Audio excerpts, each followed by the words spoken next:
Hello, in this presentation we will compare QuickBooks Online versus QuickBooks Desktop. Hello, in this presentation we will pay bills within QuickBooks Online. We will have a comprehensive QuickBooks Online course soon, if not available yet. We also have a comprehensive Excel course which complements the QuickBooks courses, and a QuickBooks Pro desktop version course you can find at the link below. Here we are on the QuickBooks Online dashboard. We will be continuing with the Get Great Guitars problem. This time we're going to be entering bills. We're going to go through the scenario to entering bills and look through the process, and then of course enter the bill. To do that, let's go through this drop down up top to see our normal business transactions. We're going to see this drop down, which is grouping the transactions by customers, vendors, employees, and other. We're going to be paying bills, and typically paying bills would be with a vendor. When you think about the paying of bills, you might be thinking, well, I'm paying with a check. Why don't we just write a check as we've seen in the past? The bills are going to be a little bit different in that we are going to be writing checks, of course, but we're going to use the process of the bills process and the pay bills in order to write those checks. The benefit of this process is that we can then enter the bills when we receive the bills, we can group the bills, we can sort the bills, and then we can print them all at one time as we go through and check off which ones we want to print, as opposed to the check, which typically would be used more when we just want to write the check at that particular time, at that particular moment. And oftentimes within business, it's going to be useful for us to put that information into the system, put the bills into the system, and try to decide which one of those bills we want to then pay, and then pay them as we go. That'll help us out with the matching principle, meaning we can enter the bill when we get it, when we incur the expense, rather than waiting to put it into the system when we pay it. And that's going to be a more accurate way for us to match up the income and expenses. So we shouldn't be putting the bills into the system when we pay it. Theoretically, we want to put them in there when we incurred it. Just like the idea, if we haven't yet paid for our credit card, doesn't mean we haven't incurred all the expenses related to it. We still owe that money. We should be putting it into the system, not when we pay the credit card. Supposedly, when we incurred the expense, that's when we should be recognizing it, showing it on the income statement, not on cash. Of course, we haven't paid cash, but on the income statement to say, hey, we've got these expenses. We want to take a look at when they were incurred, the month in which they were incurred, and see which months we're incurring more expenses or not, depending, and not contingent on when we paid it, but on the consumption of those expenses. So to do that, we're going to we entered bills in the past. Now we're only going to have a bill in there at the moment. We'll just go through the process. So we have the bill here, and we're going to go to the pay bills item. So we're in pay bills, and here's the pay bills item. Now we only have the one bill here, and this was in place when we first started the transaction. We entered this vendor, and we had the bill that was in the opening balance when we included this vendor. This is who we pay for the guitars for, meaning we buy and sell guitars in this business, and this is the vendor that we buy from. This was the opening balance we had when we first set up the business. Many of the other transactions we focused more this month on transactions that are more cash related, so we didn't go through the billing process. We'll take a look more at it in the second month of operations when we look at some other different transactions and more non-cash transactions. When we enter a bill, of course, what that means is that it's not coming out of the checking account when we enter the bill. It's going to increase the expense at the time we put the bill in place, or the asset. In this case, we increased an inventory asset at the time we purchased it. And then the other side goes into a payable account, a liability, meaning we owe someone money. And now, of course, we're picking those people that we owe money to.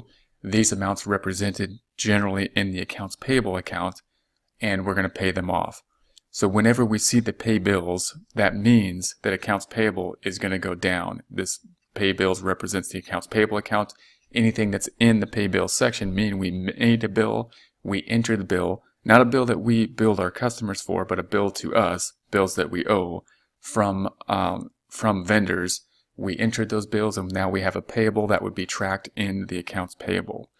So now we're going to pay them off. We're just going to pay the one off. If we had more than one, of course, then we can really check off the ones that we want to pay, and we can kind of decide which ones do we really need to pay and which ones can we wait and pay a little bit later at a little bit later date. When we go through this process, we have the checking account, We're going to say the pay date is going to be, in our case, we want 01/28/21, January 28, 2021. The check number we're going to say is going to be auto-populated at the 1010. We're not going to print these. If we were, then you want to have, your stack of checks that will have, still have to buy the checks that will have the pre-printed numbers on them, and then use this system to put them in the printer and print the checks from here. And that's going to be it. So what we're going to say then, what's going to happen, pay bills, remember, means accounts payable is going to go down, specifically the account payable related to us owing Epiphone money. The other side of it is going to be the fact that the checking account is going to go down because we're writing the check. So we are, in essence, writing a check. The difference between what we're doing here in writing a check and normally in the check writing process is that normally in the check writing process we would have wrote the check directly for the inventory, increasing inventory and decreasing the checking account.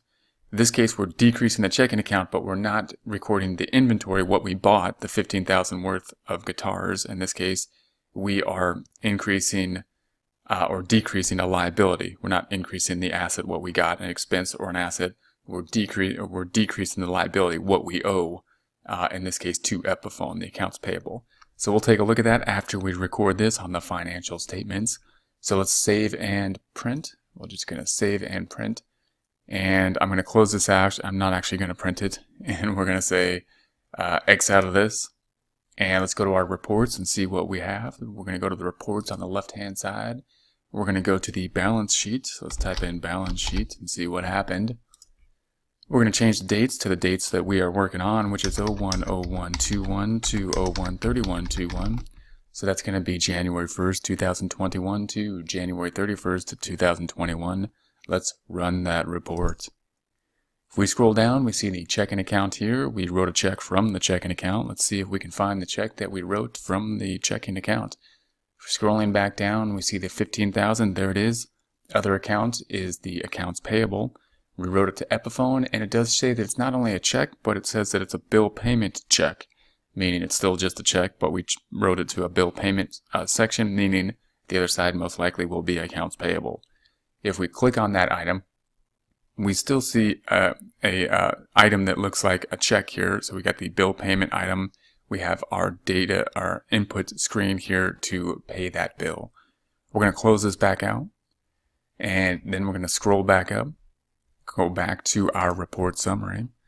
And if we scroll down to the liabilities section, then in the accounts payable, we now have no accounts payable because we have no outstanding debts to anybody at this time. That's great in terms of short-term debts. In terms of accounts payable, we still have our Visa card down here. We owe the state some money. We have this loan, which is there. But we have no short-term accounts payable vendor debts. So if we click on this 0, and it's nice that the online version note that still has the 0 here because there's activity in the month, even though it's a 0 balance at this time, which is kind of nice because that allows us to go in and see the activity from this report using the zoom in feature, which on the desktop version many times, if it's a 0 balance, whether activity in the month or not, typically removes the 0 balances.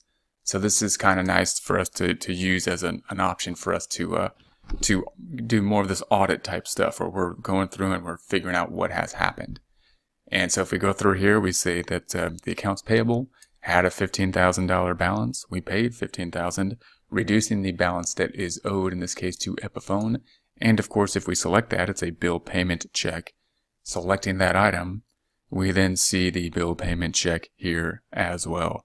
No effect on net income or the profit and loss. It's important to note when we pay the bill. It's only the liability going down and the checking account going down. So in other words, even though we paid $15,000 here, net income or the whole profit and loss is not affected. No revenue, no expense is affected. Hello, in this presentation we will be working with the Pay Bill function within QuickBooks Pro 2018. If you have been following along with us, we will be continuing on with the Get Great Guitars problem. If not, that's okay. We will be working here with the Pay Bills. If you have the backup file for this location in the problem, you can restore that by going to the File tab open and restore. Note we are entering new data, therefore it's good to be on the same point, make sure we're on the same page. We can do that by restoring a data file as close as possible to the current section we are in. But if you've been following along, we'll be there as well. If not, you just want to see what this icon is, this pay bills. That's what we'll take a look at too. We are entering data, putting in new data here, so we'd like to end up, at the same point at the end of this process. So putting a new data set at each point can really help us within that process. So in this one, we're going to be working on the pay bills. Now, when we see this icon here, it says pay bills, we are going to assume that we are going to pay bills typically with a check. So what the process here tends to be within the Home tab, in the Vendors tab, and if you're not in the Home tab here, to get to that, you're going to go to Company, Home tab. I also like having the open windows open over here, where you would go to the View, and then open windows to see those open windows as well. Then we're going to go over here, we're taking a look at this pay bill. And so when we think about pay bills, we're thinking about paying bills with a check. So typically the process within the vendor function, this being the payable function, gives us a nice flow chart within the Home tab, is usually that we are going to enter a bill, and then we're going to go through the pay bills. This is a useful function when writing checks for a few different reasons. One is that it allows us to enter all the checks at one point in time. Two, it allows us to enter the checks or enter the bills at one point in time, and then enter the bills at the point in time they are received, even if that's not the same point as payment, that typically being better format for the accrual basis method. So we want to enter the bill when we receive them, even if we're not going to typically be putting in the check at that point in time. It also allows us to choose which checks we want to pay as they become due, even though the bills have already been entered into the system. That could be a useful item when we're managing which checks we want to write. Note, however, there are different ways that we can write the checks depending on what type of system we are working with within QuickBooks, what type of system we have set up in order to enter our data into QuickBooks. Another system we looked at last time is to write checks. Just use this write check icon, and that will open up a check like so. And we can write checks. It looks just like this within this icon in this format. And that will, of course, decrease the checking account, and it'll record the other account to whatever other account was selected. I'm going to close this back out. Another way that we could enter checks would be going to the banking up top, and then going down to use register, and then use the check register to enter the checks. This would be a way to enter checks typically if we're not printing those checks from the QuickBooks system. If we are printing checks from the QuickBooks system, this method is a pretty good way to do that, because it can then allow us to list all the checks that need printing, allow us then to choose the amount of checks we need to print in order to put them into the printer, because we are going to have to use external checks if that's our process, and then print those checks. So in this case, we only have our one vendor that we entered data into that we owe money on from an earlier transaction, that being the start of the company. We opened a new company, we put a beginning balance into a particular vendor, now we're going to pay off that to beginning balance. So we're going to go to the pay bills icon here, and we see that we have our one vendor Epiphone that we owe the 15,000.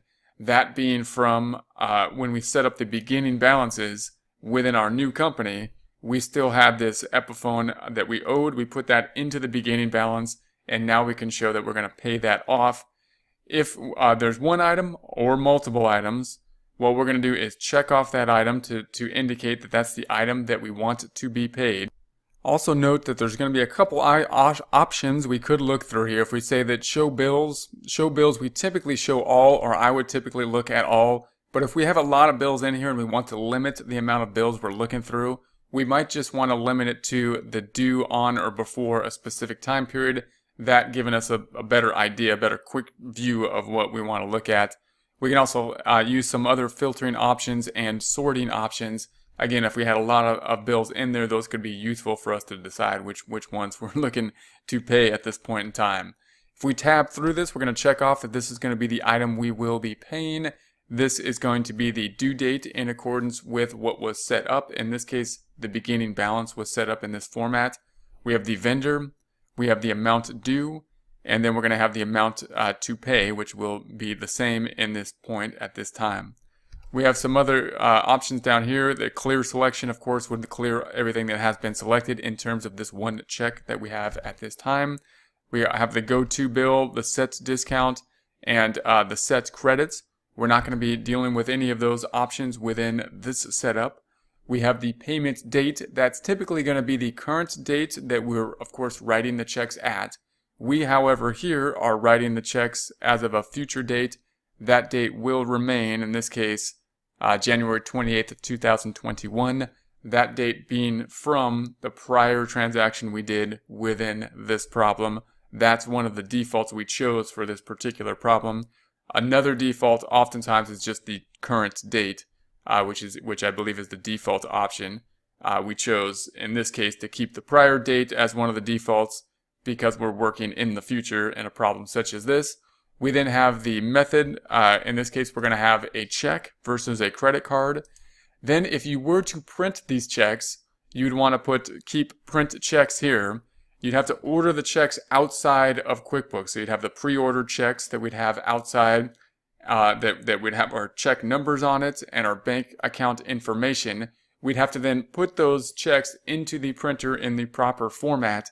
And then once we record this, it will generate those checks and print those checks from those pre-printed format. You got to have the pre-printed checks. One reason is just another check figure on our internal controls. Having those check numbers on the pre-printed checks gives us a really good internal control. In our case, we're just going to assign the check number. We're not going to go in and actually print the checks.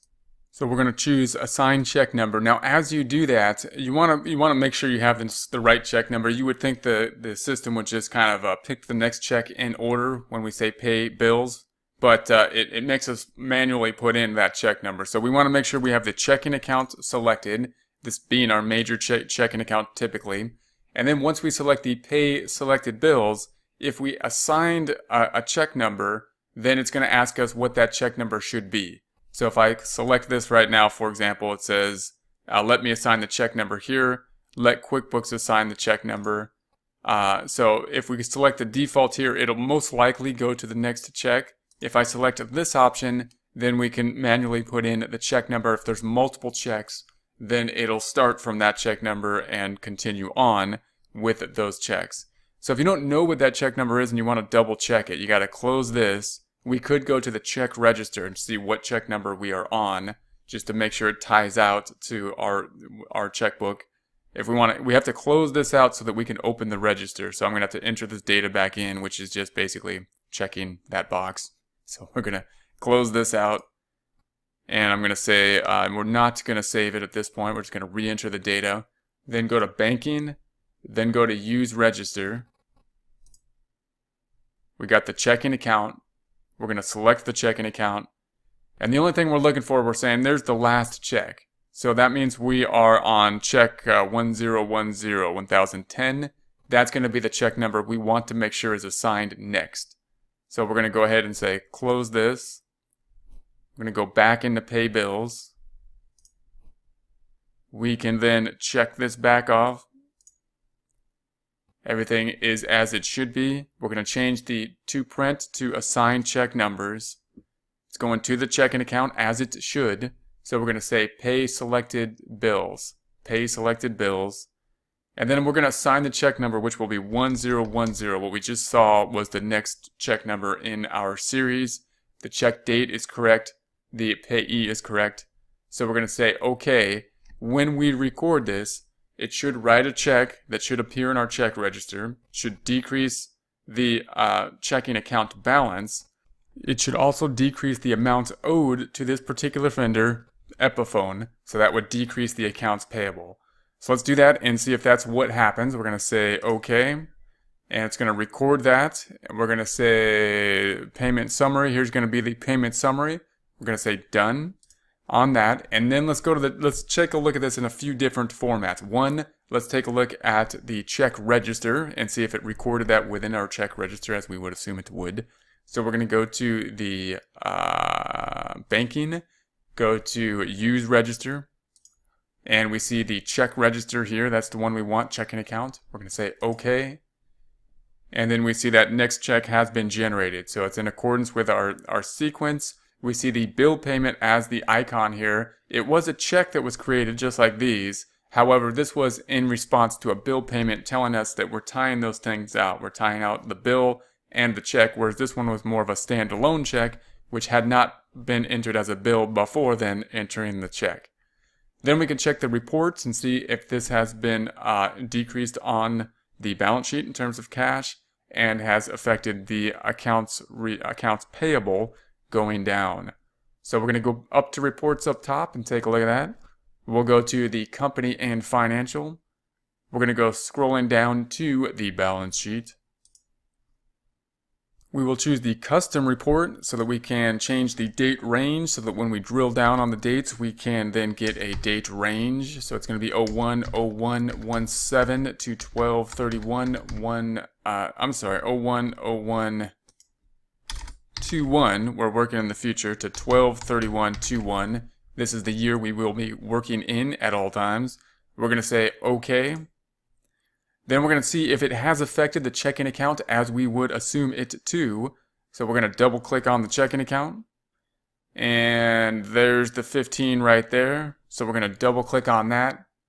And notice it goes to our check icon here. So it doesn't go to that same screen that we had when we had the pay bill screen. When we paid the bill, a check was generated based on the information from that screen. So even though we use that screen, the driving form that QuickBooks is using is the check. So we'll close this back out and take a look at the other side. I'm going to close this back out, go back to the balance sheet. So we have the balance sheet back open over here. The other side would be the liability of accounts payable. So if we scroll down to the liability, we should have paid off the liabilities. Note here that we don't have the accounts payable here. What does that mean? It means we have paid off all the liabilities. We don't have anything. Accounts payable is a 0. Now, if we want to see that within accounts payable, that it goes down, a couple places we can go. First, let's try to look at the list of accounts. So we go to lists, chart of accounts up top. This will give us all accounts, whether they are open or closed, whether they have 0 balances or not. And then if we take a look at the other current liabilities, such as payroll payable, we've got loans payable, we're looking for accounts payable. Sorry, it's not other current liabilities, the liability of accounts payable, account type. If we double click on that, even though it has 0, we should get a register, and there's the register. So the only activity we have in the payable is this 15 that was owed, now paid, now back down to 0. If we close this out and close this out, we should also see this on the vendor detail or the accounts payable detail. Let's take a look at that. We'll go to reports up top.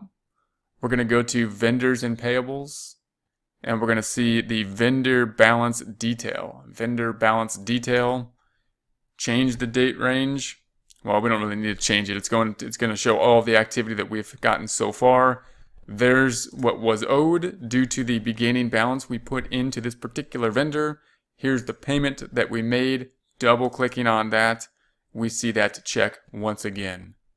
If we close this back out, going to go back to the home page. So that once again is the pay bill item. Pay bill typically being used after the bills have been entered. Pay bill is a format of generating a check, typically a check that we will write either through the system within QuickBooks or assigning a check in order to record the decrease in our checking account so we can enter this data within the system, hopefully reconcile then the bank account using that data and create the financial statements with it.